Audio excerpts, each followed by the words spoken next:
মুঘল চৌধুরী সবাইকে চমকে দিয়েছে ভাই, সত্যি এটা এখন পর্যন্ত আইপিএল 2026-এ সেরা ম্যাচ।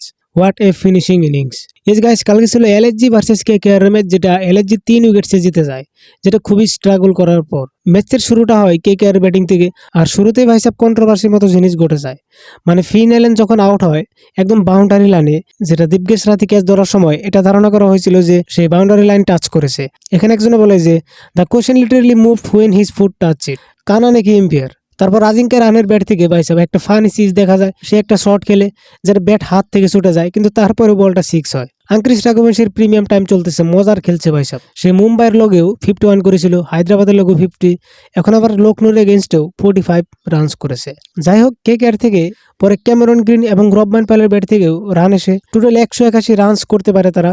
কিন্তু এলএসজি এই রান ওঠাতে গিয়ে খুবই মুশকিলে পড়ে যায়। তাদের টপ অর্ডার ব্যাটসম্যান কেউ খেলতে পারে না, তেমন কোনো বড় ইনিংস খেলতে পারে না, কিন্তু আয়ুষ বাদনের ব্যাট থেকে 54 রানসের ইনিংস একটা দেখা যায়।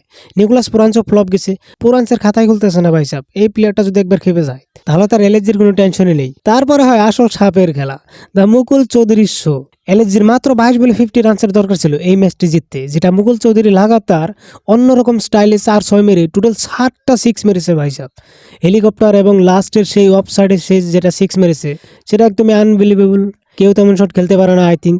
আমি আগে কোনো প্লেয়ারকে দেখিনি ভাই সাহেব যেটা মুকুল চৌধুরী অফসাইডে এই 6টা মারতে সক্ষম হয়। লাস্ট 2 বলে 7 রানসের দরকার ছিল, একটা 6 এবং পরের একটা বলটা ব্যাটের সংযোগ হয়েছিল না, কিন্তু তারা দৌড় মেরে 1 রানটা নিয়ে নেয়। এলএসজি দলের জন্য একটা বড় কামব্যাক এবং মিডল অর্ডারের জন্য ভালো একটা ভরসাযোগ্য প্লেয়ার বের হলো, যেটা খুবই ইম্পর্টেন্ট। কারণ এলএসজি দলের যে মিডল অর্ডারের জন্য একজন ভালো খেলোয়াড় আছে সেটা কারো নজরে আমার মতে ছিল না এর আগে, কিন্তু এখন finally Mukul Chowdhury is at that place. Lucknow super giant তাকে 2.6 করোড় টাকা দিয়ে কিনেছিল।